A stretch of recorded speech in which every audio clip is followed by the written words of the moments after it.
Magandang umaga, tanghali, hapon o gabi po muli sa inyo. Sa nakaraang bahayag ko ay nalaman nyo na ang tangi o nag-iisang tunay na Diyos ay si Jehovah, ang makapangyarihan sa lahat, kataas-taasan at ang Ama. Ipapahayag ko naman ngayon kung saan nanggaling ang pangalan ng Diyos na Jehovah at kung ito ba ay inimbento lang. Siyempre, ito ay galing din sa kanyang salita, ang Biblia.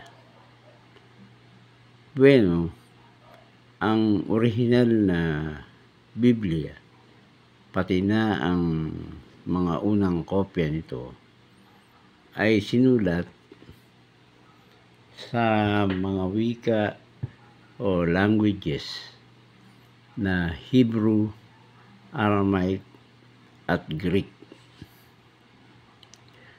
Ang tinatawag na Lumang Tipan ay orihinal na sinulat sa wikang Hebreo at Aramaiko. Kasama na ang pangalan ng Diyos. Ang mga salitang ito o languages ay walang mga vowels o patinig na a, e, i, o, u. Kaya ang pangalan ng Diyos na nakasulat sa Lumang Tipan ay wala ring vowels o patinig. Ito ay ang 4 na letra na tinatawag na tetragrammaton. Ang katumbas ng 4 na letrang ito sa English alphabet ay JHBH. Siyempre, para ito ay mabasa, kailangan itong lagyan ng mga vowels ng mga tagapagsalin o translator ng Biblia.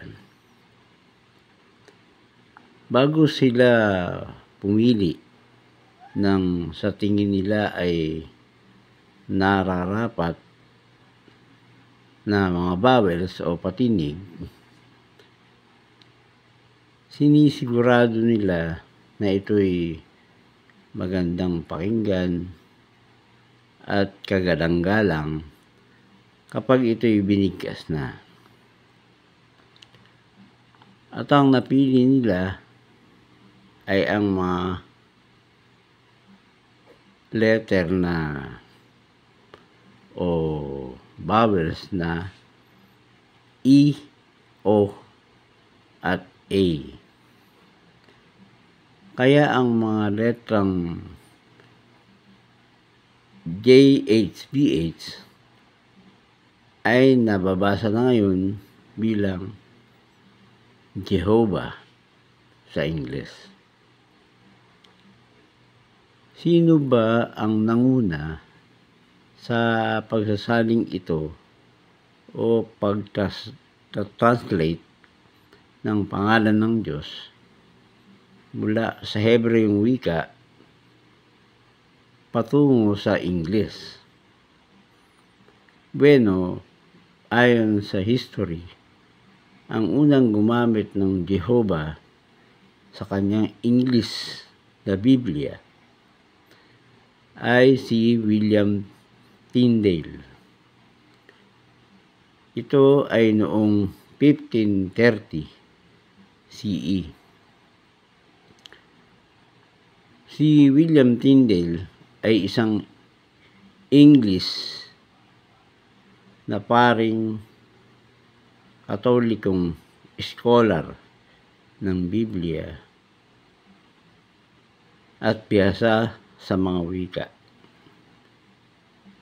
Nang maglaon, siya ay naging isang protestante. Siya ay hinatulan ng kamatayan dahil sa pagsasalin o pagta-translate ng Biblia sa Ingles mula sa wikang Hebrew, Greek at Latin. Noong mga panahong iyon, ang pagsasali ng Biblia sa ibang wika ay pinagbabawal. Kapag ikaw ay nahuli, ikaw ay pahihirapan at yung iba ay pinapapatay pa nga. Gaya nga ng ginawa kay William Tyndale. Gusto kasi ng mga pinuno ng simbahan noon na ang Biblia ay manatili hanggang sa wikang Latin lamang.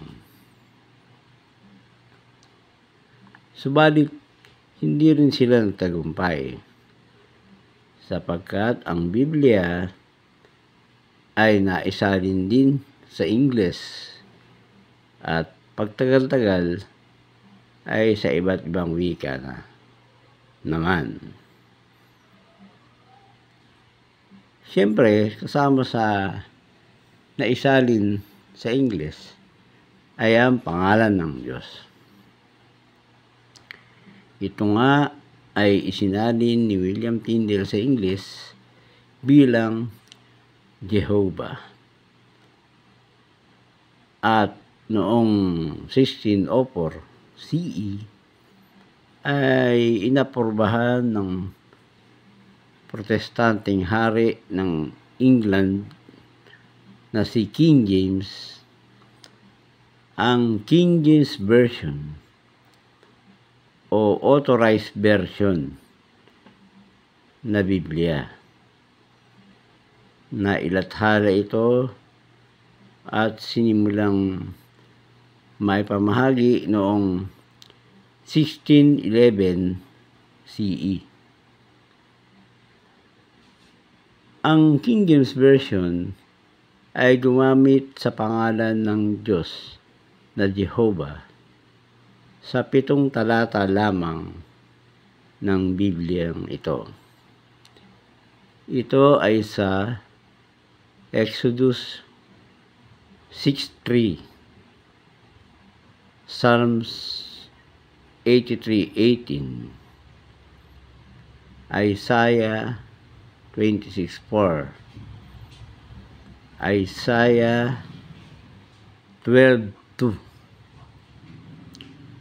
Genesis 22:14, Exodus 17:15, and Judges 6:24. Pakibasa nyo na lang sa inyong mga Biblia. Kaya malinaw na ang pangalang Jehovah ay hindi inimbento ni numan, lalo na ng modernong mga saksi ni Jehovah, sapagkat sila'y wala pa naman nang ito'y gamitin ng paring scholar na si William Tyndale noong 1530 CE. Ang pangalang Jehovah ay isang salin o translation ng original na pangalan ng Diyos na nasa Biblia. Ang 4 na Hebreong letra na tinatawag na Tetragrammaton. Bueno, bakit natin dapat gamitin ang pangalan ng Diyos na Jehovah kahit hindi ito ang original na bigkas? Una, dahil ginagamit natin ang pangalan ng lahat ng mga karakter sa Biblia kahit hindi naman natin tiyak na ito nga ang mga original na bigkas ng mga pangalang iyon. Lalo na sa lumang tipan dahil ang mga pangalan doon ay wala ring mga vowels o patinig ng isulat sa wikang Hebreo. Magbibigay ako ng ilang halimbawa ng mga pangalan na nasa Biblia na wala pang vowels o patinig. Halimbawa ay sina M, T, S, L, M. Ang isa pa ay si B, R, H, M. Ang sumunod naman ay si S, L, M, N. At panghuli ay ang JH, BH.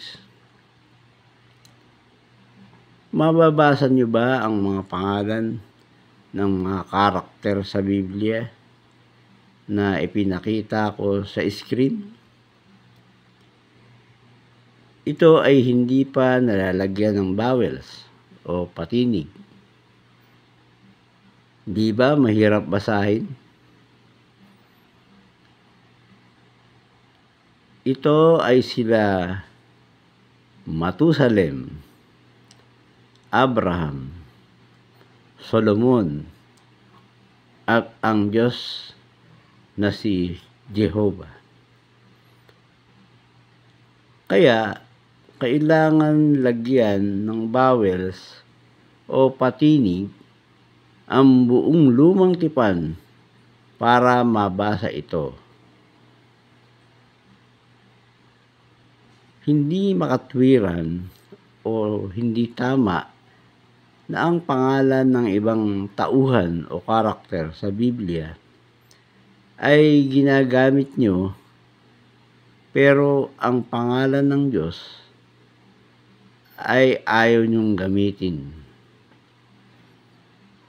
Dahil lahat ng pangalan sa Biblia ay hindi naman original at translation lamang galing sa wikang Hebrew at Greek. Ang pagbigkas sa pangalan ng kahit sino ay nakadepende rin sa wika o language ng isang tao. Halimbawa, ang pangalang Pedro ay Peter sa Ingles. Sa Chinese naman ay Bida. Ang Pablo ay Paul sa Ingles. Sa Chinese ay Baulu. Ang pangalang Juan ay John sa Ingles. At sa Chinese ay Yua. Kaya ang pangalan ng Diyos ay may iba ring bigkas sa ibang wika. Narito ang ilan sa mga halimbawa. Yehovah, Chinese. Jehovah, Fiji. Jehovah, Japan. Jehovah, Italy. Jehovah, Pilipino. At Jehovah, English. Ang isa pang dahilan kaya dapat natin gamitin ang pangalan ng Ama, ang tunay na Diyos, dahil maraming tinatawag na mga Diyos, maging sa langit man o sa lupa. Kaya kailangang tiyakin mo at tukuyin kung sino ang Diyos na tinatawag mo. Ang mas delikado pa, baka ang matawag mong Diyos at Ama ay ang mismong kaaway ni Jehovah at ni Jesus, si Satanas na Diablo. Ganito ang sabi ni Jesus sa Juan, Kabanatang 8, Talatang 44. Kayo ay mula sa inyong amang Diablo at gusto ninyong gawin ang mga kagustuhan ng inyong ama. Mamamatay siya, tao siya, nang siya ay magsimula. At hindi siya nanindigan sa katotohanan dahil wala sa kanya ang katotohanan. Nagsisinungaling siya dahil iyon ang personalidad niya. Dahil isa siyang sinungaling at siya ang ama ng kasinungalingan. Ang sabi naman sa 2 Korinto, Kabanatang 4, Talatang 4, ay ganito. Ang mga di sumasampalataya na ang isip ay binulag ng Diyos ng sistemang ito para hindi makatagos ang liwanag ng maluwalhating mabuting balita tungkol sa Kristo na siyang larawan ng Diyos. Maliwanag na ang Diyos at Ama ng sanlibutang ito ay si Satanas na Diablo, hindi si Jehovah. Bilang pangwakas, baka naman kaya nyo nang sagutin ang katanungang ito ng Biblia na nasa Kawikaan, Kabanatang 30, Talatang 4, na ang sabi ganito. Sino ang umakyat sa langit at bumaba? Sino ang nagtipon ng hangin sa mga palad niya? Sino ang nagbalot ng tubig sa damit niya?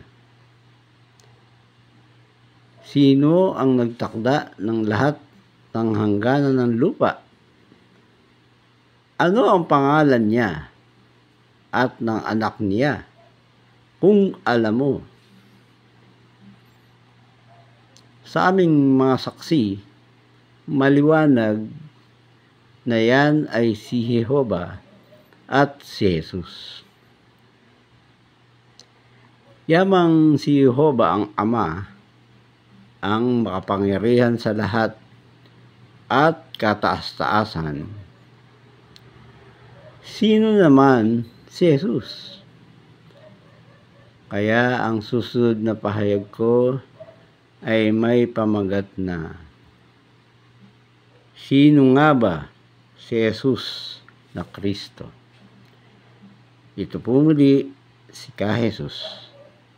Maraming salamat.